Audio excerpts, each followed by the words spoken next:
विवाह की कोई प्रथा थी ही नहीं। बाल विवाह में पहले ही कानून बना बना हुआ था जो जो जो चल रहा था। हाँ। अब ये 2024 के चुनाव से पहले कुछ बचा नहीं है। तो अब ये इस तरह की बातें लेकर के हमारे सामने पेश की जा रही हैं। एक आप बार बार आपका चैनल, अभी मैं आपकी वो सुन रहा था, पूरी कहानी है। आप बार बार चैनल आपका कट्टरपंथी कट्टरपंथी कह रहा है। कभी कभी ये जो हेमंत बिश्व शर्मा है आपके, इन्हें आप कह दीजिए कट्टरपंथी कह दीजिए। कभी आपको वो जो उत्तराखंड के मुख्यमंत्री जो मुसलमानों पर गोलियां चलवा रहे हैं, उन्हें आप कह दीजिए कट्टरपंथी कह तो सर दीजिए। इनको कभी योगी आदित्यनाथ जी को कह दीजिए जो नहीं, जो एक समान कानून लागू करने के लिए किसी को कट्टरपंथी कह सकते हैं क्या? मुख्यमंत्री है अजहरी साहब, एक समान कानून सबको एक पटल पर रखने वाले को कट्टरपंथी कह सकते हैं क्या? कोई ये सब फर्जी बातें कर रहे हैं आप लोग। अरे अरे अरे केंद्र में सरकारें लाइए ना, हिम्मत कीजिए, देश में लाइए। एक प्रदेश में लाकर उसकी तरफ भी कदम बढ़ चुका है अजहरी साहब। हो सकता है आप मुस्लिम स्कॉलर हो तो पढ़ ना पाए, उसके लिए भी कदम बढ़ चुका है। आपको लाना ही है, आपके यहाँ फर्जोबाजी में ये चीज, तो आप लेके आइए, ठीक से लेके आइए। हाँ, परेशान क्यों हो रहे हैं आप? अरे नहीं, लेकर के आइए, लेकर तो आ चुके हैं असम में, उत्तराखंड में यूसीसी लागू हो चुका है, नियम बन चुका है सर। चलिए, अजहरी तक हो सकता है कि आवाज ना पहुंच पा रही है, मौलाना अजहरी के पास फिर से जाएंगे बहुत जल्दी से। दानिश कुरैशी जी, आप अपनी बात को पूरा कर लीजिए। ये मुस्लिम महिलाओं के लिए या छोटी छोटी बच्चियों के लिए, क्योंकि जो 1935 का एक्ट था वो ये कहता था कि आप रजिस्ट्रार के पास जाकर शादी के लिए पंजीकृत हो सकते हैं, उसमें उम्र की कोई समय सीमा नहीं थी। तो अब उम्र को भी उस दायरे में रखा जाएगा, जो मुस्लिम महिलाएं हैं उन्हें भी इस बात का अधिकार मिलेगा कि वो जब 18 साल की हो जाएंगी या 21 साल की हो जाएंगी उसके बाद ही उनकी शादी होगी। तो ये तो सराहनीय कदम है, ये मुस्लिम महिलाओं के उत्थान के लिए दिशा में एक बहुत बड़ा कदम है।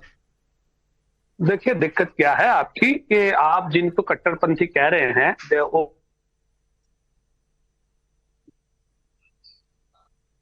दानिश कुरैशी जी, आवाज आ रही है क्या आपको? चलिए, हो सकता है कि दानिश कुरैशी तक आवाज ना पहुंच पा रही हो, अजहरी जी तक भी आवाज नहीं पहुंच पा रही है। बड़ा इत्तेफाक है कि दोनों की आवाज एक साथ चली गई बात है। अच्छा, ठीक है, कह रहे, सुनिए। अच्छा दानिश भाई, आपकी आवाज 1% नहीं आई, एक बार फिर से शुरू से सब शुरू कीजिए। मैं आपको बताऊं, अब आ रही है आवाज? क्लियर आ रही है? हाँ बिल्कुल, अब बहुत क्लियर है, प्लीज बताइए। हाँ, अब मुझे ये बताइए कि आप ये कह रहे हैं कि भाई यूसीसी के मामले में अब जो मुसलमानों के जो हुकूक थे शादी के और तलाक के, वो खत्म करके आप स्पेशल मैरिज एक्ट में जाएंगे। अब आप मुझे ये बता दीजिए कि इस देश में स्पेशल मैरिज एक्ट भी रहेगा और हिंदू मैरिज एक्ट भी रहेगा, तो ये इक्वालिटी है? ये स्थिति बड़ी बोकरी है। इतना बड़ा मजाक है हेमंत बिश्व शर्मा का कि मुझे शर्म आ रही है उसकी बात सुन के कि इस आदमी को, मुझे लगता है कि लॉजिक ही नहीं है हेमंत बिश्व के पास। क्योंकि अगर वो ये कह रहा है कि स्पेशल मैरिज एक्ट में आप जाइए, तो भाई स्पेशल ही क्यों जाने की जरूरत है? फिर कॉमन ही लाइए, आप तो समझ में आ जाए। नहीं, वो कह रहे हैं 2026 तक बाल विवाह को रोकने के लिए वो कानून लाने की बात कह रहे हैं।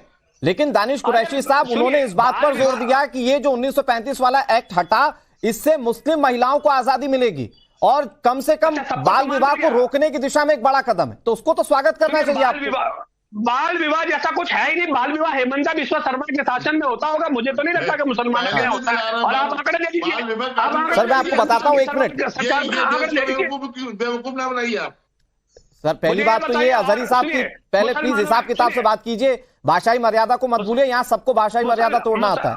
अरे मुसलमानों में सर बाल विवाह की आपत्ति क्या है? ये कट्टरपंथ के लिहाज से अगर आप ये शब्दों का इस्तेमाल कर रहे हैं तो मुझे लगता है कि आपको ऐसा नहीं करना चाहिए।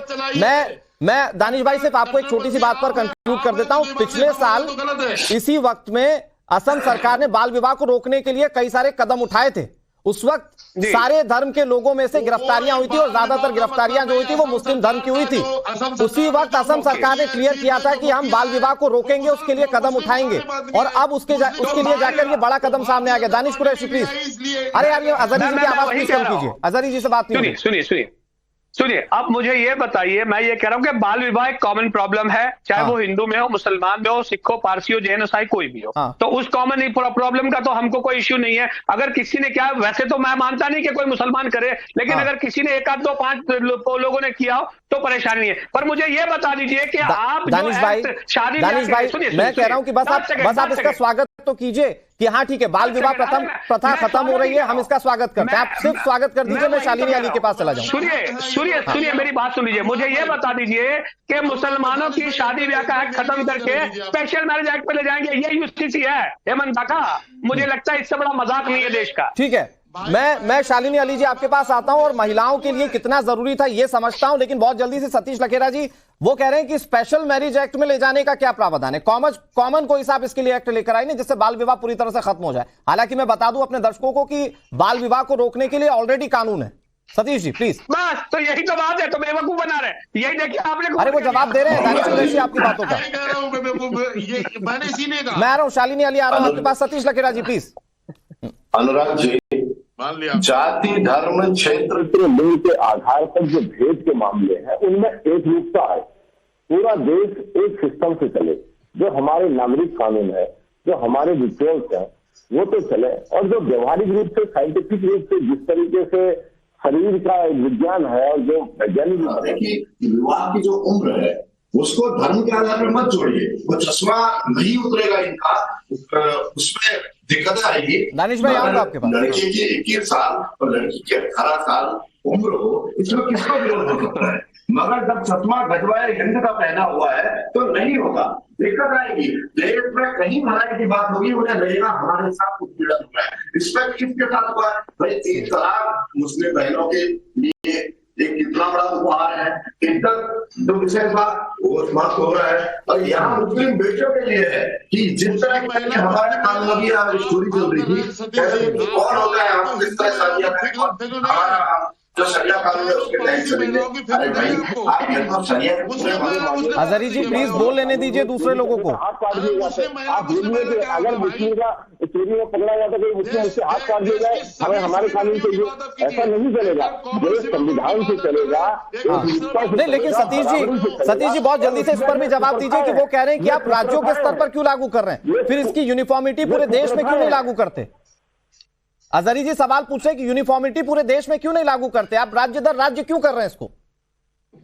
कर ही नहीं सकते, हिम्मत ही नहीं दे रहे हैं, जवाब दे रहे हैं अजहरी जी। अजहरी साहब ये आपसे उत्पीड़न का नहीं है। देखिए मुस्लिम स्कॉलर हैं, आप थोड़ा सुनने का धैर्य है। क्या आप किसी से सब बोल रहे हैं, बीच में बोले जा रहे हैं? सुनना हो मेरे भाई, सुनना हो आप। देश में आएगा उसका राज्य, एक उत्तराखंड राज्य ने पहल की है, उन्होंने अपने विधानसभा में मामले को लेकर आए, उसकी आज बैठक भी हो रही है। आएगा, देश में इसकी नीयत जताई है और इसका माहौल भी बना है और सभी लोग इसमें सहमति है। एक दिन पूरे देश में आएगा और आप हम जो इसी सिस्टम में रहते हैं कि देश में रहते हैं, एक संविधान के अंतर्गत आते हैं, इसलिए अलग अलग दुकानें खुलेंगी, अलग अलग कानून खुलेंगे। ये समझदारी का विषय है। इसको आप ठीक है सतीश जी, फिर आ रहा हूं मैं आपके पास और इस पर बातचीत होगी। जो सियासत वाला आप पर आरोप लग रहा है मैं इस पर जवाब लूंगा। दानिश भाई मैं आता हूं आपके पास।